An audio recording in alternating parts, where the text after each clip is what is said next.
তোমরা অনেকেই আমাকে জিজ্ঞাসা করো যে আমার কত মাস চলছে। আমার এখন 8 মাস চলছে। আর সেই প্রথম থেকে এই পর্যন্ত যতগুলো রিপোর্ট করা হয়েছে সবকটাই ঠিকঠাক এসেছে, কিন্তু জানি না এই লাস্টের দিকে এসে আমার সাথে কেন এমন হচ্ছে। স্বাভাবিক যেটা থাকার দরকার রিপোর্টে তার থেকে আমার অনেক অনেক বেশি, মানে যেটা ভাবাই যাবে না এত বেশি। তো তার জন্য অনেক টেনশন হচ্ছিল, আর এই টেনশন দূর করার জন্য আমরা চলে আসলাম ডাক্তার দেখাতে। এখন ডাক্তার কি বলবে সেটাই তোমাদের সাথে শেয়ার করব। এখন বাজে বিকাল 5টা, আর মানে এখনো 5টা বাজেনি, অবশ্য 5টার সময় এখন আমরা যাব ডাক্তার দেখাতে। তো আজকে ডেট দিয়েছে, মানে আজকে দেখানো ডেট ছিল, কিন্তু আজকে মনে হয় সকালে দেখবে না, বিকালেই দেখবে। আমাদের 4 নম্বরে সিরিয়াল। তো চলো তাড়াতাড়ি করে যাওয়া যাক। আর রিপোর্ট তো আগের দিন তোমাদের দেখালাম, তো আজকে সেই রিপোর্টগুলো দেখাবো আর কি বলে সেটাও তোমাদের সাথে শেয়ার করবো। চলো। তারপর আমরা যেতে যেতে হেলাবরতলায় দাঁড়িয়ে পড়লাম। এখান থেকে মেন এটিএম থেকে টাকা তুলবো তার জন্য। আর এটিএম থেকে টাকা তুলতে এসেছে তোমাদের দাদা, এটিএম নিয়ে আসেনি। তা সত্ত্বেও ফোন থেকে তুলবে তার জন্য এখানে দাঁড়িয়েছে, আর বেশি লোকও নেই। আর আমি ওইখানে রাস্তার ওইখানটায় দাঁড়িয়েছিলাম। আর এই প্রথম বাড়ি থেকে সময় নিয়ে রাস্তায় বেরিয়ে পড়েছিলাম, তাই মুখে একটু হাসি ছিল, বেশি তাড়াহুড়ো করছিলাম না। ফাইনালি চলে এসেছি আমরা ডাক্তারের কাছে। আজকে যদি বিকেলবেলা দেখানোর দেখছিল, আজ আসো চলে আসো, এদিকে আসো, রাস্তা এদিকে আসো। আর অলরেডি কয়েকজন লোক ঢুকছে দেখা যাচ্ছে।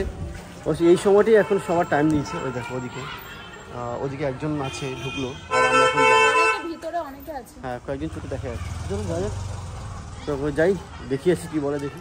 এমনি সময় যখন চেক আপ থাকে অতটা ভয় লাগে না, কিন্তু যখন রিপোর্ট দেখানোর চেক আপ থাকে তখন যে কি ভয় লাগে।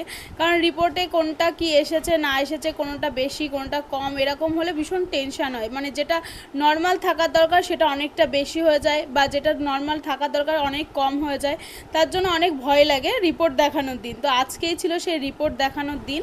এর আগে যত রিপোর্ট করা হয়েছে আমার অতটা ভয় লাগেনি, কিন্তু এইবারে যে ব্লাড টেস্ট করতে গিয়ে যে রিপোর্টটা দিয়েছে এটাতে আমার নর্মাল যেটা থাকার দরকার কিন্তু তার থেকে অনেক অনেক গুণ বেশি এসেছে।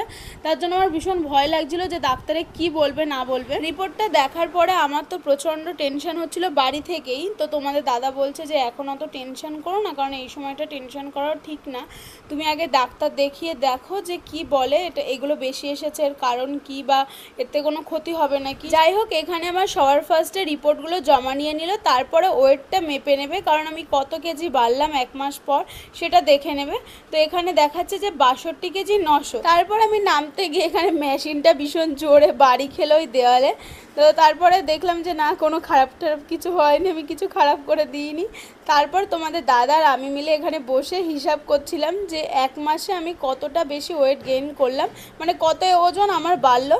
তো তারপর আমরা দুজনে মিলে পাগলের মতন হিসাব করলাম যে 1 মাসের মধ্যে আমি 4 কেজি বেড়ে গেছি। এবার তোমরা অনেকেই ভাববে যে 1 মাসে 4 কেজি বাড়া মানে ভীষণ ব্যাপার, আমিও সেটাই ভাবছিলাম। তারপরে দেখলাম না, আমাদের কোথাও ভুল হচ্ছে, কারণ আমরা আগের মাস তার আগের মাসেরটা হিসাব করেছিলাম, মাঝখানেটা আমরা দেখিনি, তার জন্য 4 কেজি হচ্ছিল। কিন্তু না, আমি মাত্র 1.5 কেজি বেড়েছি 1 মাস। আর আমরা যখন এসেছিলাম তখন না ডাক্তারবাবু আসেনি, আর আমাদের আগেই অনেকজন ছিল। তো তারপর তাদেরকে দেখছিল, তার জন্য আমার একটু ঝিমঝিম পাচ্ছিল, তাই আমি তোমাদের দাদার কাঁধে মাথা দিয়ে শুয়ে পড়েছিলাম। তার কিছুক্ষণ পর আমার ডাকলো। ডাক্তার দেখানো হয়ে গেছে, কি বললো সব তোমাদের বাড়ি থেকে বলছি। আর এখন তো বাইক আছে ওই পাশে, বাইকটা আপাতত নিয়ে নি। আর এখন বিকেল হয়ে গেছে, তো তার জন্য তাড়াতাড়ি বাড়ি, এখন সন্ধ্যাবেলায় বেশিক্ষণ অঞ্জলিকে বাড়ির বাইরে রাখবো না। তার জন্য বাড়ি থেকে সব তোমাদের বলছি কি বলেছে ডাক্তার, আবার কবে কি আসতে বলেছে, কিছু রিপোর্ট দিয়েছে, সেসব সব তোমাদের কিছু না, এবার অনেক রিপোর্ট দিয়েছে, অনেক রিপোর্টই দিয়েছে, কিন্তু সেগুলো চলো বাড়ি থেকে বলছি ভালো করে। আর আমি তোমাদেরকে বললাম না যে এবারের রিপোর্টটা আমার একটু অন্যরকম এসেছে, যার জন্য আমার একটু ভয় করছিল। যেটা নর্মাল থাকার দরকার তার থেকে বেশি এসেছে, অনেকটাই বেশি। তার জন্য এখানে ডাক্তারবাবু ওষুধগুলো চেঞ্জ করে দিয়েছে। তো সেই ওষুধটাই আমরা নিয়ে নিচ্ছিলাম এখান থেকে। আর তার সাথে নিয়েছিলাম প্রোটিন পাউডার। আর প্রোটিন পাউডারটা এবারও চকলেট ফ্লেভারে পাচ্ছিলাম, ভ্যানিলা ফ্লেভারে কোনো দোকানেই পাচ্ছিলাম না।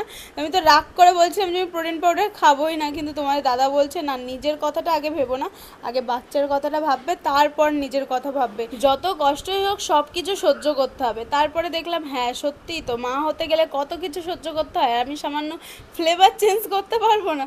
তারপর যাই হোক, প্রোটিন পাউডারটা নিয়ে ওষুধটা নিয়ে সোজা চলে আসলাম বাড়ির। আর বাড়ির পাশেরই মিষ্টির দোকান থেকে এখান থেকে মিষ্টি আর দই নিয়েছিলাম, আর ওষুধপত্র যেগুলো দিয়েছে ওগুলো কিনে নিয়ে চলে এসেছি। আর ডাক্তার যেটা বললো যে 3 সপ্তাহ পর আবার যেতে হবে আমার। মানে আমরা 1 মাস পর পর ডাক্তার দেখাই, কিন্তু 3 সপ্তাহ পর আবার যেতে হবে, যেহেতু রিপোর্টে অনেক কিছু মানে এসেছে, তো তার জন্য আবার রিপোর্ট করতে দিয়েছে। ওই রিপোর্টগুলো নিয়ে তারপর আবার যেতে হবে। তো কি আর বলবো, বলে খেতে চলে আমি খেতে দেইনি। আর আমার রাগ হচ্ছে এর জন্য মেন কথা, বাইরে গেছি সন্ধ্যাবেলায়, খিদে তো পাই, আর সন্ধ্যাবেলায় সবার কি খেতে ইচ্ছা করে, চাউমিন, ফুচকা, তারপরে এগ রোল, এগুলো খেতে ইচ্ছা করে। আমি জানি যে এই অবস্থায় খেলে গ্যাস হবে, তা অল্প খাবো। তোমার দাদা খেতেই দেবে না, কেক খাবে। যদি খেতে ইচ্ছা করে ওইগুলো, যদি কেক খাওয়ায় তাহলে রাগ হয় না? কি করে পরে খাবো, পরে নিজে পান খাচ্ছে। আর চুপ চুপ খাই না। আর যেহেতু বাড়ি আসতে আসতে সন্ধ্যা হয়ে গিয়েছিল না, রাস্তা দিয়ে যখন বাড়ি আসছিলাম তখন কত সুন্দর চাউমিন, তারপরে এগ রোল, কত সুন্দর সেন্ট আসছিল, আর আমার ভীষণ পরিমাণে খেতে ইচ্ছা করছিল।